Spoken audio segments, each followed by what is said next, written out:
Golden State Warriors star Steph Curry is set to battle WNBA star Sabrina Ionescu in a three-point competition at NBA AllStar Weekend. It's a huge moment for both players, but also for fans, as they get to see one of the WNBA's biggest stars up against the greatest shooter of all time. For the business of basketball and women's sports, this concept is so exciting. Because for the longest, women athletes' complaint is why don't they get paid the way that men do? So now, they get a chance to put somebody on that stage who can actually sell. Put bodies in the seats along with Steph Curry. This is a moment that is going to bring a massive spark to sports. With the 2024 All-Star Game in Indianapolis looming, this year, the game will feature the return of its classic format of the Eastern Conference versus the Western Conference. The NBA also has reinstated the traditional scoring system with 4 12-minute quarters. This replaces the untimed fourth quarter in which both teams battled to reach a final target score that had been used since 2020. But Adam Silver said that the idea of a USA versus the World All-Star game has been brought up in the competition committee recently, and the league is open to the idea of the possibility of finding workarounds while selecting players. With more and more international players coming to the NBA, the league has gotten increasingly global. The impact has been so influential that the change in the All-Star game format might be coming. The NBA can't stop tinkering with the All-Star game. In 2018, it added the All-Star draft to try to spice up the event. In 2019, it decided to televise that draft to let fans in on some of the fun that had previously taken place over the phone. In 2020, the Elam Ending was added to try to make the closing act of the game more competitive. Now, the league has decided to revert to the original East versus West format while dumping the Elam Ending in the process. The decision is perplexing in that it is essentially an admission of defeat. The league wouldn't axe the All-Star draft or the Elam Ending if it thought they were working. Whether or not they were is ultimately debatable, but at the very least, they produced 2 bits of genuine NBA history. The 2020 All-Star Game, decided by 2 points with the Elam Ending format, is widely regarded as a classic, and even if the league would prefer to avoid such moments. The 2022 draft, in which Kevin Durant went to great lengths to avoid drafting James Harden, who had been traded by his Brooklyn Nets earlier in the day, was one of the funniest pieces of basketball-related television ever produced. Even LeBron James couldn't stop laughing. No matter where you fall on the All-Star updates of the past several seasons, one thing is obvious. The league wouldn't have instituted those changes in the first place if it felt like the old format was working. Maybe the Elam Ending and the draft were failures, but it's not as though the league was thrilled enough with the original approach to keep it in 2018. The goal of changing it again may have been to inject some more effort into a game that, last season, featured very little of it, but it's not as though the All-Star game featured much defense in the past. In an era in which players switch conferences frequently, there aren't going to be built-in rivalries to fuel the game. The NBA has never found a format that has consistently convinced its best players to take its marquee exhibition game seriously. So why not try something new? Well, not entirely new. Between 2015 and 2021, the Rising Stars Challenge featured a battle between the best rookies and sophomores in the NBA. They were divided into 2 teams, one representing the United States and another representing the rest of the world. This is the ideal format for the All-Star game.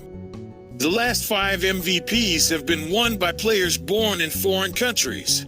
4 of last season's 5 first-team All-NBA choices were as well. Last year's All-Star game featured 8 international All-Stars: Nikola Jokic, Joel Embiid, Giannis Antetokounmpo, Luka Doncic, Shai Gilgeous-Alexander, Pascal Siakam, Domantas Sabonis, and Lauri Markkanen. How long will it be before we regularly achieve an even split? Probably not much longer, as all 8 of those players are in their 20s and Victor Wembanyama is looming as a perennial option. There is no way to create guaranteed effort on the part of the Stars, but putting a bullseye on Team USA's back is probably a good place to start. Foreign players frequently talk about wanting to play against Team USA in international competitions and how meaningful it is to beat them. LeBron James took such offense to Team USA's failure to medal at the FIBA World Cup that he decided to suit up himself for the 2024 Olympics and is trying to bring the league's biggest stars with him. Pride on the international stage is a powerful thing. All-Star games could help generate rivalries that lead into FIBA competition and vice versa. The stylistic contrast between the two sides doesn't hurt either. 6 of those 8 international All-Stars last season are forwards, and one of the guards, Luka Doncic, is 6'7". Team USA tends to be better at producing guards, while the rest of the world tends to do better with bigger players. If styles make fights, watching both sides try to deal with the other's very different sort of roster would probably be entertaining. And because a player's nation of origin doesn't change, the rosters would be stable enough to make the matchups feel like part of a series.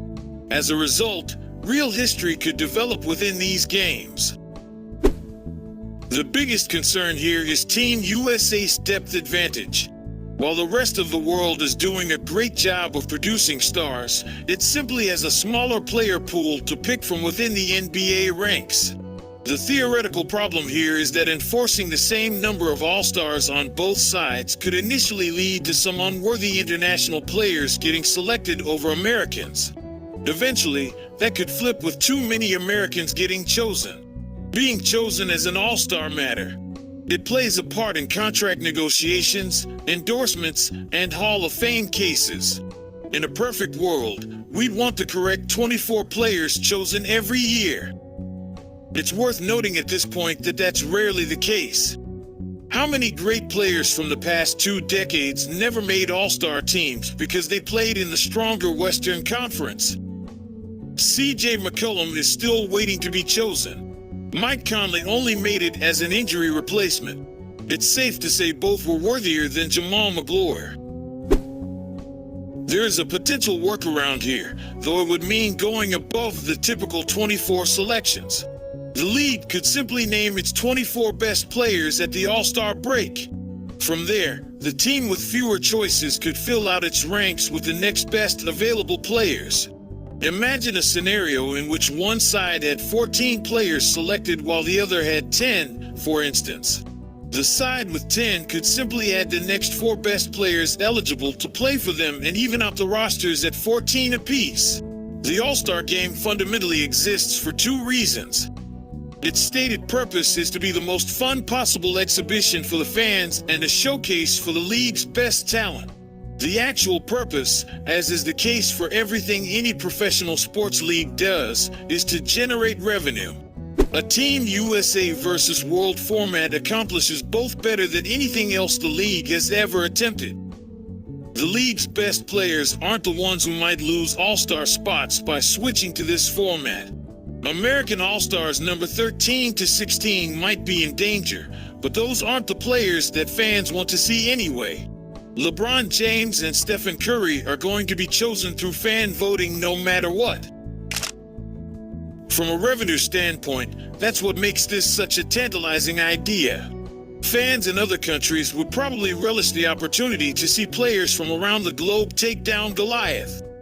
The best American players only play on the same team once every 4 years, and the rest of the talent at the Olympics is spread in such a way that Team USA always has a tremendous advantage. That's why the Americans have won 7 of the 8 available Olympic gold medals since professionals were first allowed to participate in 1992.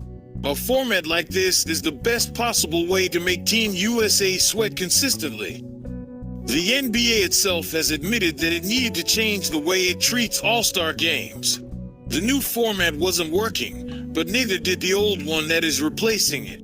The league needs to take a bigger swing if it wants to fix this thing, and a battle between Team USA and the rest of the world is the sort of home run idea that might just revitalize an otherwise stale game. And that's all I got for you folks at this moment.